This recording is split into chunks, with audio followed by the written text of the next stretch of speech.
But how will we achieve the above growth rate, and how will the budget lead to the top economic recovery? Economic growth strategy is what we are going to implement in order to achieve that. The budget for financial year 21-22 will focus on interventions which will sustain recovery from the socio-economic setbacks caused by COVID-19 and other domestic shocks, such as the locust invasion, the floods, and external shocks, such as supply disruptions caused by the lockdowns worldwide, and the trade barriers that affected exports of some commodities in our neighboring countries. In order for the economy to pick up, the budget strategy prioritizes investment in public infrastructure and supporting the private sector to increase production and productivity, plus interventions to address the health impact of COVID-19. The strategy focuses on 6 broad and interlinked agenda that were highlighted in the budget speech, but sufficing to summarize so that we all are brought on board. Namely, 1, maintenance of security, peace, and good governance. 2, accelerating the pace of industrialization, research, and innovation. 3, enhancing the capacity to deal with both the demand and supply side challenges anchored on import substitution and export promotion. 4, human capital development by investing in community health, education, and water. 5, strengthening private sector by improving enterprise competitiveness with emphasis on improved physical infrastructure. And 6, championing inclusive growth through implementation of the parish model for development. What are the critical interventions for economic recovery and growth next financial year? The critical interventions for economic recovery and growth in next financial year, in line with above growth strategy, are highlighted below. 1, the most immediate priority of government is to procure vaccines and speed up vaccination to enable all sectors of people operating in the economy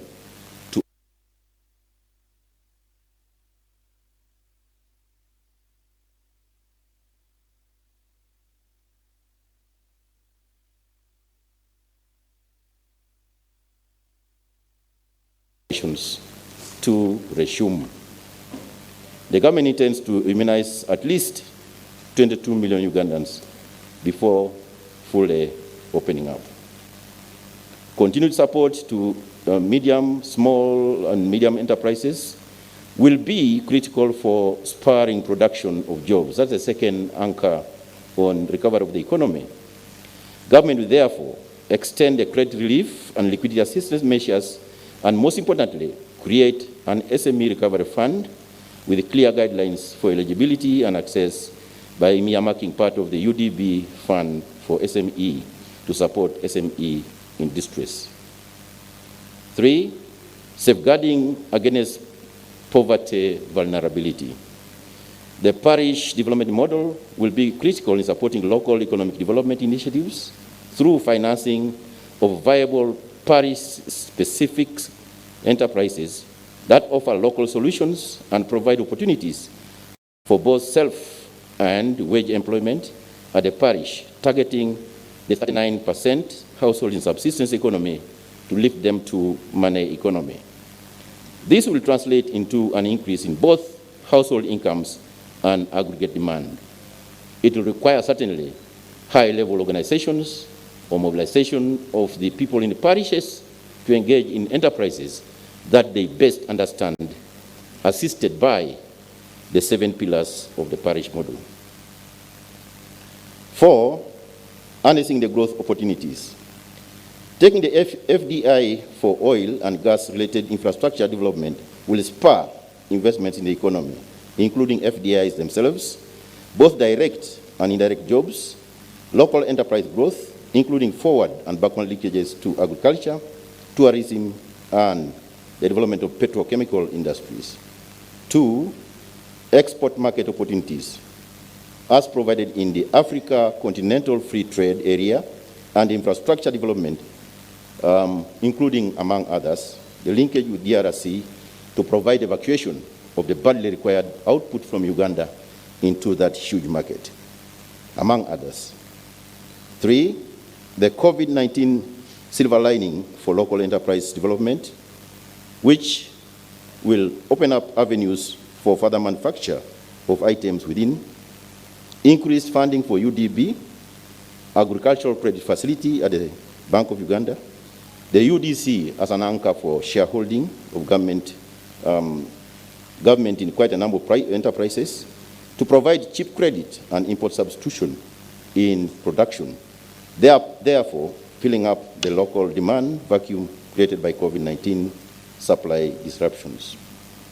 5, quickly address competitiveness constraints by improving reliability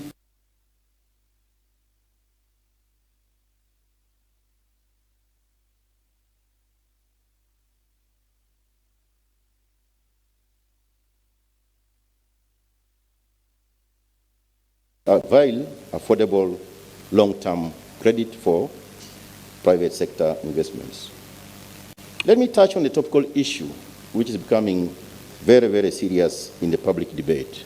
That is the issue of public debt.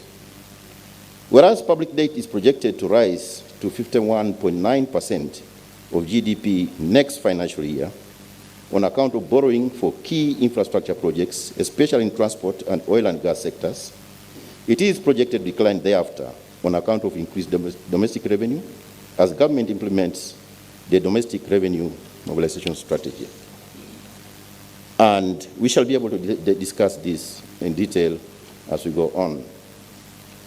In conclusion, therefore, I believe the growth strategy above will facilitate economic recovery and re-engineer economic growth. The Ministry welcomes any ideas that can further improve the efficiency in planning, budgeting, spending, prioritization of interventions, generation of more domestic revenues at a low cost, as well as accountability for public resources. I therefore wish to thank all partners, the panelists, and guests that have made this event extremely possible this morning. Any additional information on the budget can be obtained from our website, www.budget.go.ug, and the budget toll-free line 0800 229 229. I thank you for God and my country.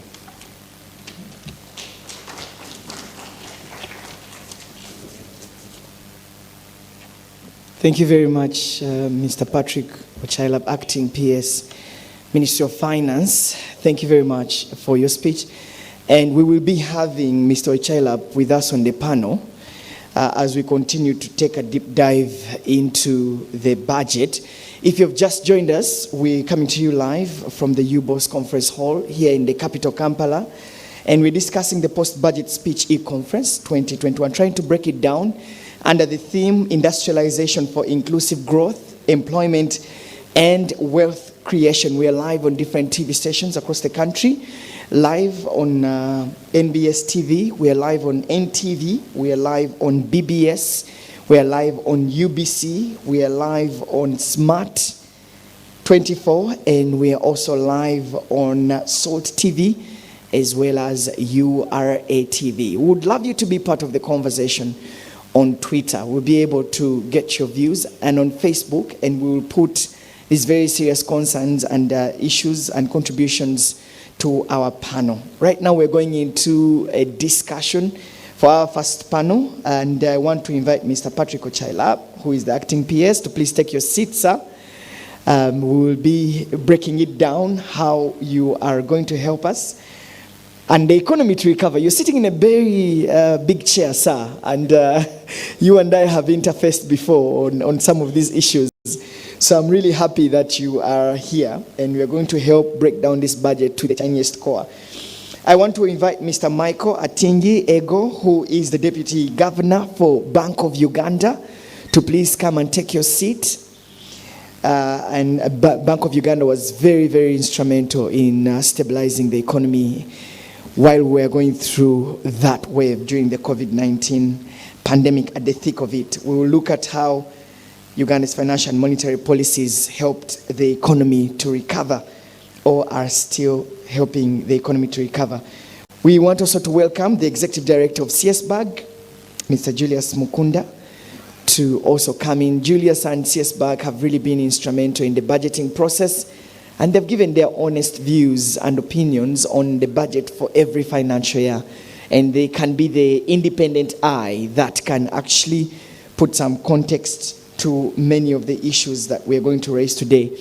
Offshore, we will be joined by the Executive Director of the National Planning Authority, Mr. Muvawala, who will be joining us online. I hope we have him already. We will be certainly engaging him on the strategies that are supposed to be implemented to help the economy recover, but most importantly, to fit into the national development plan. So allow me to take my seat, first of all, and then we can go ahead.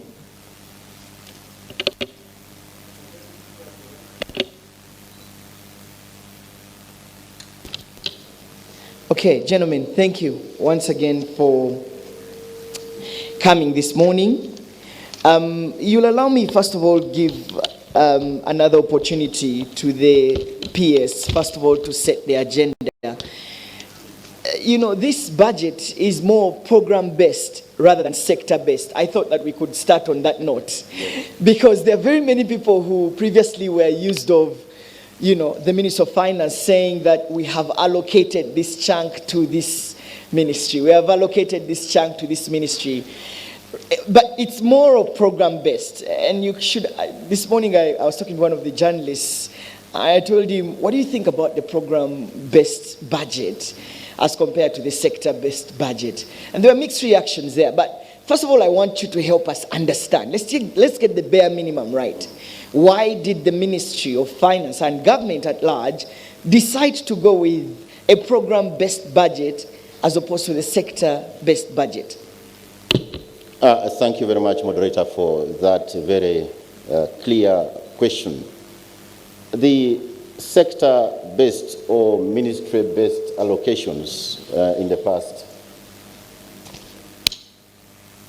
have been applied over the years for determining the resources that go to sectors for implementation of government programs. But over the years, it has been realized that the attainment of the desired transformative aspects of the economy remained reasonably elusive, more especially when you look at the poverty numbers and also the people who are living in subsistence economy. We clearly see that despite this country being predominantly having a good comparative advantage in agriculture, there have been a number of interventions in the sector under the sector-wide approach. For example, the seed distribution under OWC was about 500 billion shillings per month. The money was going to narrow for research. Research on what? The seeds. The seeds for what? Both animals and plants. And how were the seeds being evacuated? There was no clear linkage there. The research was in Greek. Quite a number of things were happening there, and resources were going there in excess of about 100 billion per annum. And you find that Greek was researching on high-level production of animals and also production of other agriculture-related issues that we are researching on.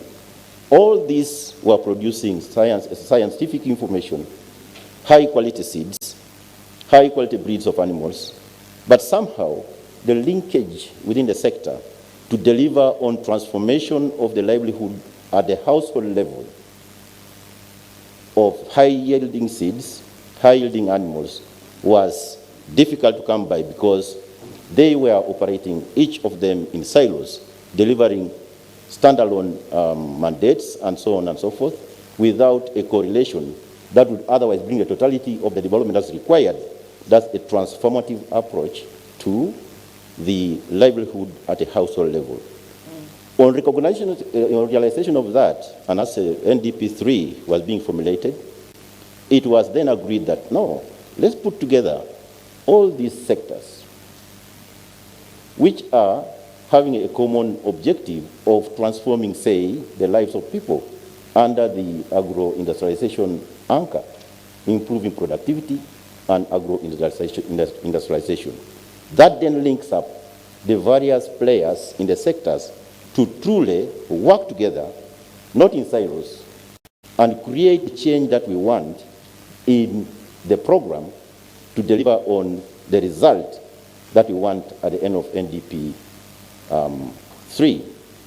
For example, the change from this silo mentality of OWC, operating discipline in seedlings, and the others which I mentioned as example, operating in silos, is expected then under the parish model to take the whole of government operation at a parish where the parish people are organized on the best item that they can produce together at a household level, evacuate that item into the next level of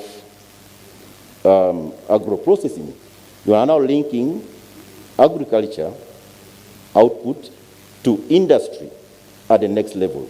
It may be a primary production or processing first at the first level, things like milling maize, beyond maize to maize flour.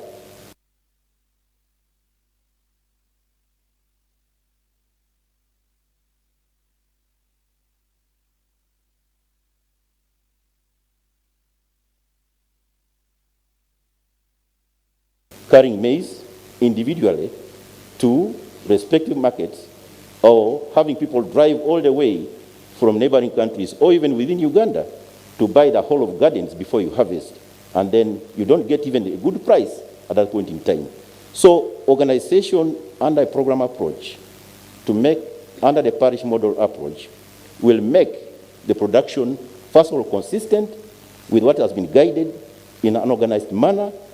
It will make it easy for the extension work to be delivered at a parish level for those people to produce a homogeneous item for a common market. It will improve collective bargaining under the concept of cooperatives. Those of you who grew under cooperatives know the power of cooperatives for collective bargaining.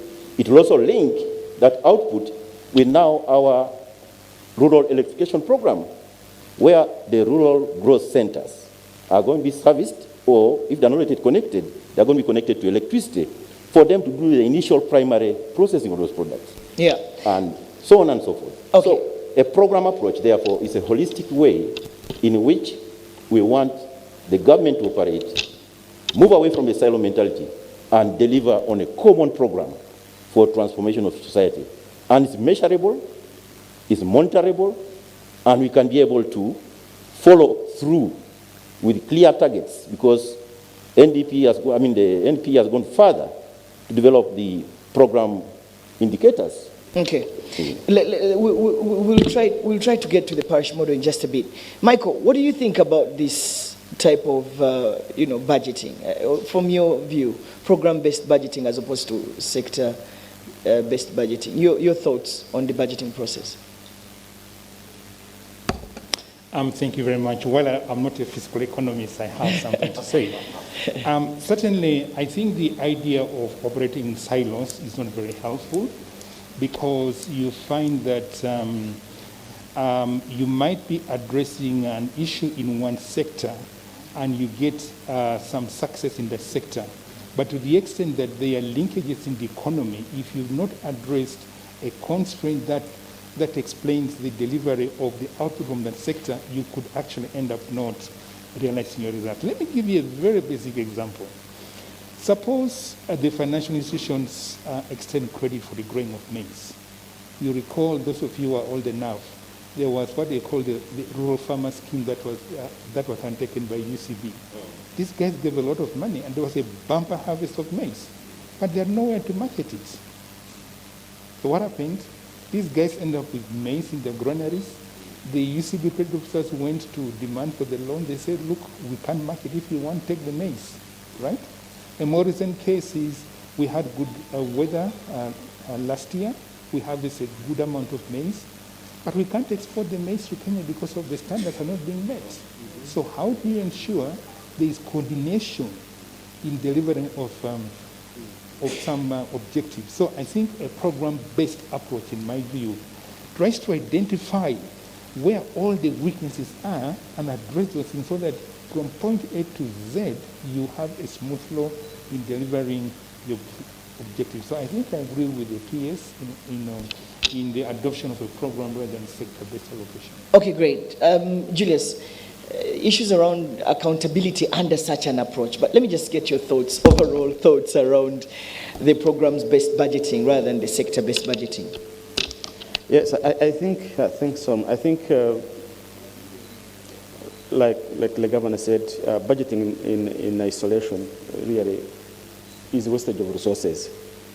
One of the things we realize, of course, is that you'll find that a ministry, for example, is budgeting for, these free zone, these industrial parks. Aguric is doing one, KCC wants to do one, Ministry of Energy, then you have Uganda Investment Authority, and you are wondering, are we in different countries? So it really reduces duplication, and I think for me that's one thing I like about it. It must reduce, it should reduce duplication. Is it doing it now? We don't know yet, but it must reduce duplication, so that by the time you're going to implement an activity, you need to understand where that activity fits in a government program, and that definitely can help us. So in terms of accountability for me is I look at the way in terms of how we are going to reduce on duplication of resources. Thank you. All right, sounds good. It looks like it has got a nod from all of us, from the people here. The people have been really questioning about accountability and how will we be able to follow the money and also to, follow the progress of works. But Patrick Ochailab told me that there have been different deliverables that have been set to ensure that this program works. All right, let's get direct to the program, the budget for this financial, which is under the theme of industrialization for inclusive growth, employment, and wealth creation. And just hearing from your speech, you're quite optimistic, especially for the economy that has really been, in my view, struggling. And I know that the Minister of Finance has done whatever it can to help the economy recover. But let's look back a little bit from our history, where we're from, and that maybe helps us to understand where we are going. The COVID-19 pandemic really it really hit us hard. The foreign direct investment significantly dropped. The service sector literally collapsed.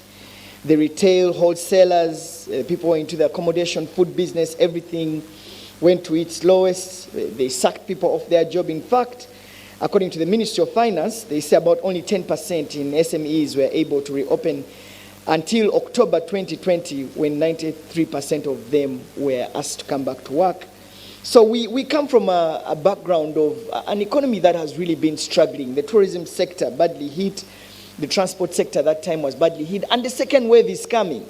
So this is why it's important for us to look at where we were from and where we're going. And then you're focusing on industrialization. So let me maybe perhaps start with Bank of Uganda here. We went through a very rough time, and BOU really played a significant role. How did you manage to stabilize the economy, and what lessons do we learn moving forward as the second wave approaches and as we're going really deep into the financial year, and what is going to be the role of the central bank in stabilizing the economy? Michael. Maybe you can switch on your mic, sir. Again, no, I'm not used to these things. So. Yeah, thank you so much. I think at the onset of the pandemic, we were very much concerned about how do we save lives. And as a result, we went into a lockdown. So there were some unintended consequences of this lockdown.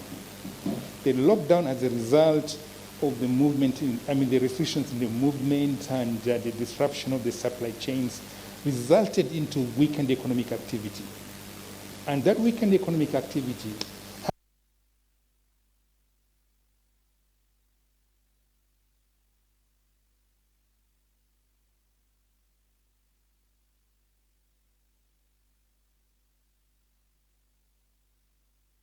environment. How do we ensure that we continue having financial sector stability, notwithstanding the lockdown?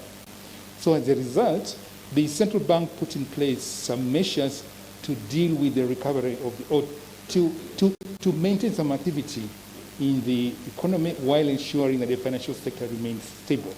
So the most fundamental of this was the lowering of the central bank rate to 7%. This has been the lowest ever. The issue was to, the aim was to have the financial institutions access liquidity at the cheapest level possible, with the hope that this will translate into lower interest rates and also maybe encourage borrowers to borrow more and rekindle economic activity. And the other one was liquidity support to supervised financial institutions. A number of windows were opened to help commercial banks or supervised financial institutions access credit from the central bank. And also a number of credit relief measures were put in place to support the overall recovery of the economy by availing liquidity to the system. So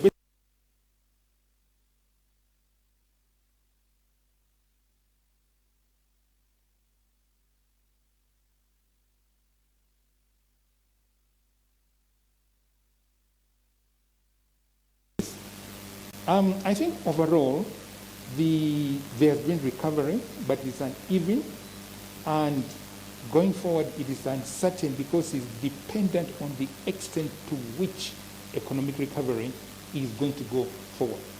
If, as we project the recovery in the medium term, then we think that these measures are also going to bear fruit. We are yet to understand what is the impact of this partial lockdown that has been put in place.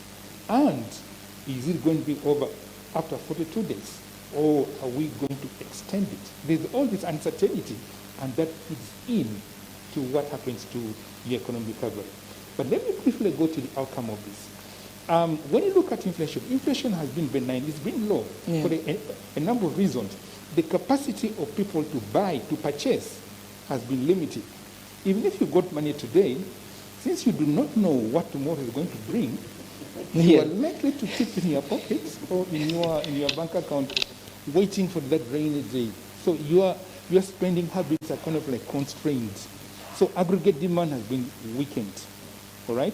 And then also there is a supply side, the supply chain disruptions, okay, because of the restrictions, the movement of transport. Yes, look at this inter-district movement that has been put in place.